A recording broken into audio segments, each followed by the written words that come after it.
What up dudes, Jay Wolt here with the My Muscle Academy, and today let's tackle the almighty deadlift. It's one of my favorite exercises to build a massive, thick, and powerful back.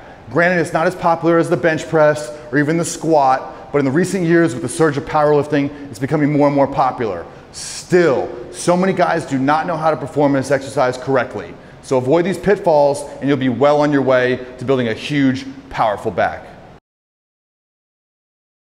All right guys, the number one mistake I see is dudes getting their hips too high in the air. So when you're in your deadlift here, don't let your ass come way up in the air. And if you get in a good start position, don't start low and let the hips come up first and then rip the weight off the ground like it's a straight-legged deadlift. That's a good exercise to do, but that's not what we're doing here. Keep the bar tight against your body, feel your glutes activate, and feel your shoulders and hips raise up together.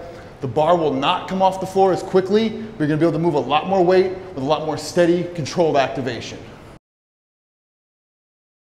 All right guys, the second mistake you want to avoid is keeping your hips too low. Because on the other hand, a lot of coaches will say the deadlift is a squat with the bar in your hands, and that's simply not true. When you get down in the deadlift here, if you get your hips too low, you're going to protect your lower back, but you're not going to be able to use your spinal erectors and your upper back to build that nice, powerful upper back thickness.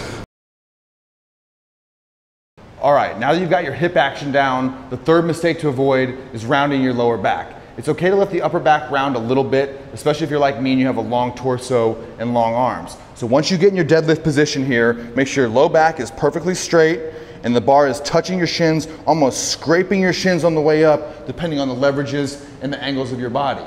Also, as your lats get more powerful, it'll be easier to hold and stabilize this position. So make sure you're hitting lots of rows and pull-ups to help build that lat strength.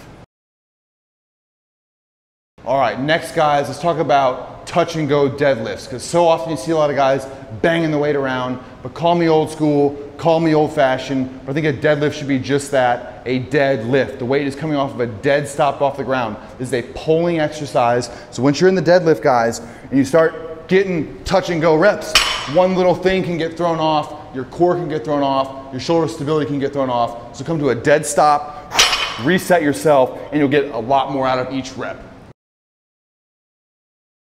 All right, the final mistake to avoid here is not choosing the right weight. So often guys will go super light just to get that contraction and feel that muscle squeeze, which is important in your warm-up sets, but in your top working sets, you need to bring the intensity and go hard and go heavy for sets of 5 to 10 repetitions. And on the other hand, you have these guys that have no business piling on tons of weight, rounding their back out with bad form. If you can't control your knees and your hips and your spine, you have no business moving that much weight. So that's it for the mistakes, guys. And if you're a skinny, hard gainer that wants to pack on mass, join 5,000 guys from all over the world that I've already transformed with the biggerbetterfasternow.com program. If you're already an advanced lifter who's looking to build that cover model physique and train like a warrior, head over to justinwoltering.com and join the My Muscle Academy.